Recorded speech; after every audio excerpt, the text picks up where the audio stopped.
రామ్ ఎక్కడున్నావు? జాగింగ్ లో ఉన్నాను సుందరం. మినిస్టర్కి వేళ పిఎంతో మీటింగ్ అట, ప్రోగ్రామ్ చేంజ్ అయింది, త్వరగా బయలుదేరట. వెంటనే రా.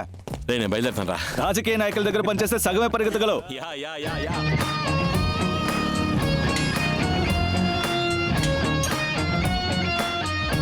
అయ్యో టైం అయిందే. ఏ రామ్ బయలుదేరారు, త్వరగా రా. 10 minutes. నమస్తే. నమస్తే.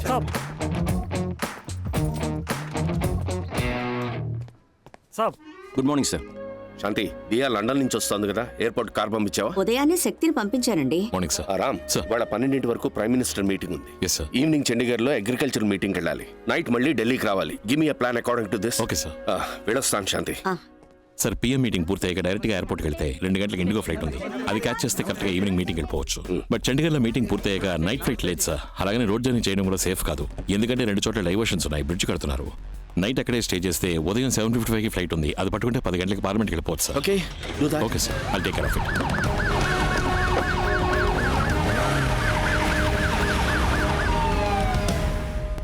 సుందరం, మేడం, మన శక్తి ఎయిర్పోర్ట్ కి కరెక్ట్ గానే వెళ్ళుంటాడుగా. సాధారణ శక్తిలా వెళ్ళుంటే పర్వాలేదు మేడం. సార్ కార్లో సైరన్ పెట్టుకుని శక్తిమాన్లా వెళ్ళాడు. ఏం జరగబోతోందో.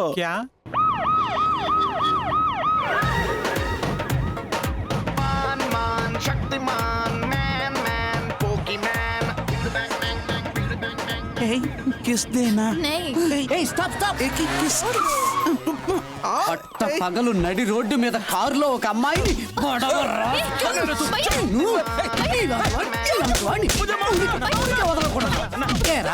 ఢిల్లీ సిటీలో రన్నింగ్ బస్సులో రేప్ చేశారు, ట్రైన్ లో రేప్ చేశారు, ఎగిరే ఫ్లైట్ లో రేప్ చేశారు, ఇప్పుడు ఆగి ఉన్న కార్ లో కూడా రేప్ చేయడం మొదలెట్టారు. ఏరా, ఇక్కడ అందరికి కాలుతున్న ఎండ్లో అండర్వేర్ కూడా చెమట పడుతుంటే మీ ఢిల్లీ వాళ్ళకి రేప్ చేసే మూట ఎలా వస్తుంది రా?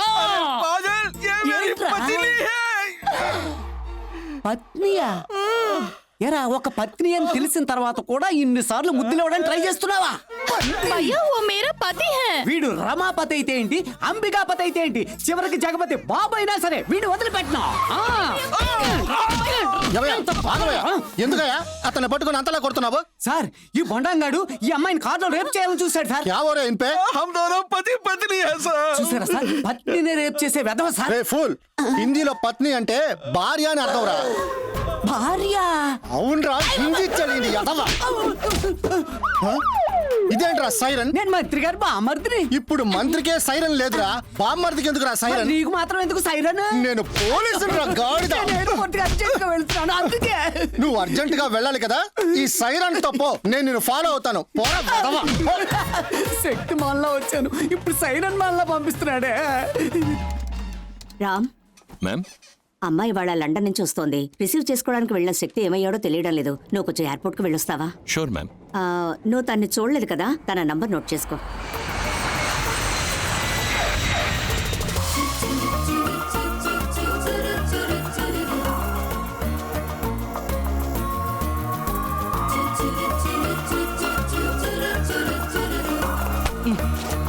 Sorry. It's okay.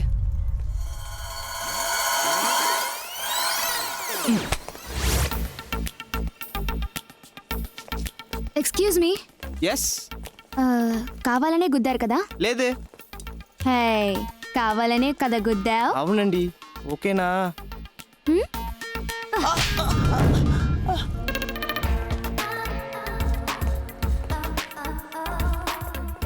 Idiots, pickup చేసుకోవడానికి ఒక్కడు కూడా రాలేదు. కార్ వచ్చింది. హే డ్రైవర్, ఎందుకు కార్ దగ్గరే నుంచున్నావు? అరైవల్ గేట్ దగ్గరికి రావద్దా? Sorry madam. ఏయ్, లగేజ్ ఎవరు తీసి పెడతారు? సారీ.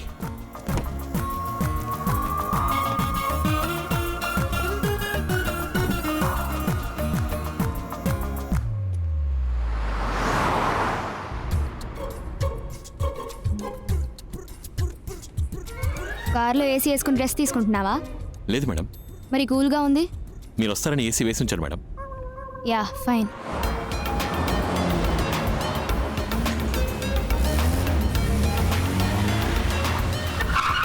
Welcome madam. దియా, ఎలా ఉన్నావురా? ఏం డ్రైవర్ని పంపించావమ్మా? లగేజ్ కూడా తీసి పెట్టలేదు. పోమా. అతను డ్రైవర్ కాదు, front office manager. IAS exams రాసి రిజల్ట్స్ కోసం వెయిట్ చేస్తున్నాడు. డ్రైవర్ లేడని నేనే పంపించాను.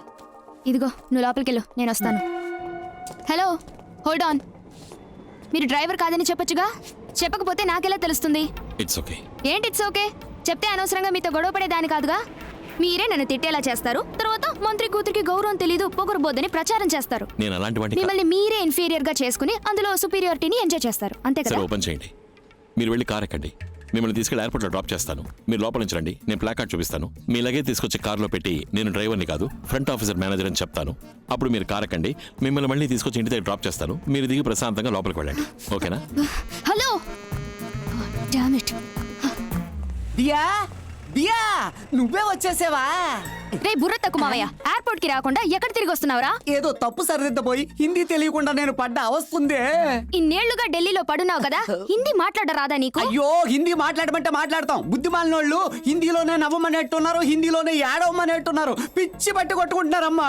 చూడుదియ్యా, నువ్వు ఊర్లో లేనప్పుడు ఈ ఇంట్లో నన్ను ఎవ్వరు పట్టించుకోవట్లేదు తెలుసా? నేనే పట్టించుకోలేదు. పర్లేదులే, చిన్న వయసు నుంచి కలిసి పెరిగాం. మావయ్యగా నేను అది ఎక్స్పెక్ట్ చేయట్లేదు. ఇక నుంచి నీకు మేనేజరు, పిఏ, డ్రైవర్, సెక్యూరిటీ అన్ని పోస్టులు నాయే. చించావులే. వీడికి కియా తప్ప ఇంకేమీ తెలిసినట్లేదే. కియా పాపా. రామస్వామి త్వరగా మండపానికి రమ్మని చెప్పు, మర్చిపోకు. అలాగేనండి, మీరు జాగ్రత్తగా వెళ్ళిరండి. సరే సరే.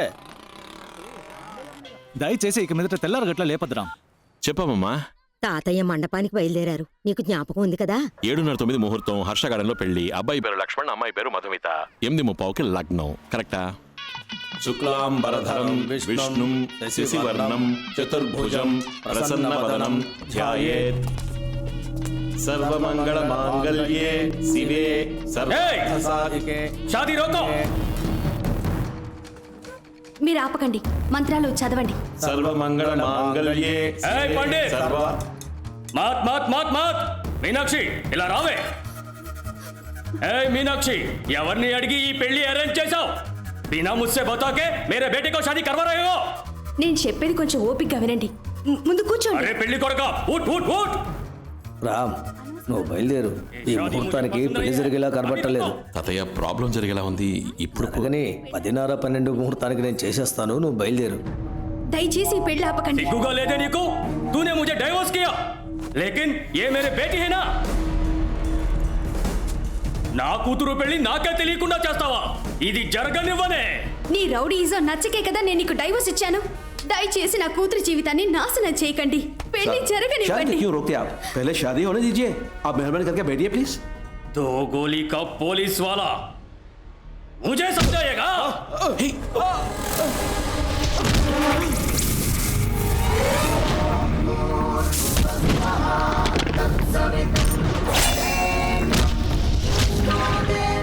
నువ్వు నాకే కదే బిడ్డను కన్నావు, లేదా వేరే ఎవరితోనైనా కన్నావా? చెప్పవే.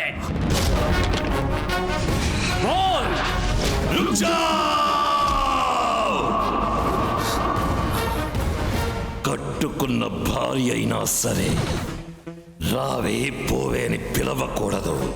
రామ్మా పోమ్మా అని మర్యాదగా పిలవాలి.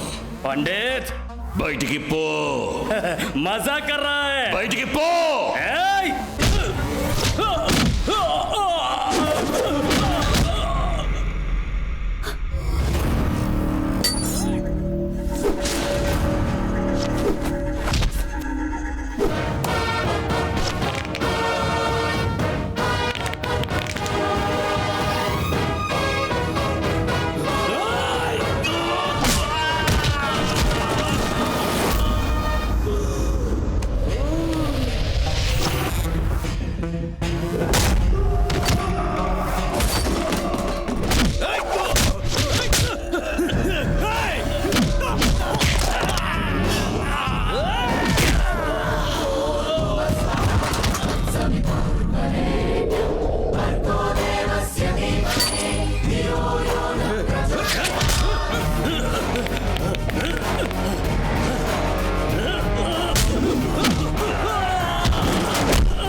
మాంగళ్యం తంతునానేన మమ జీవన హేతున కంఠే భద్నామి సుభగే త్వం జీవ శరదాం శతం.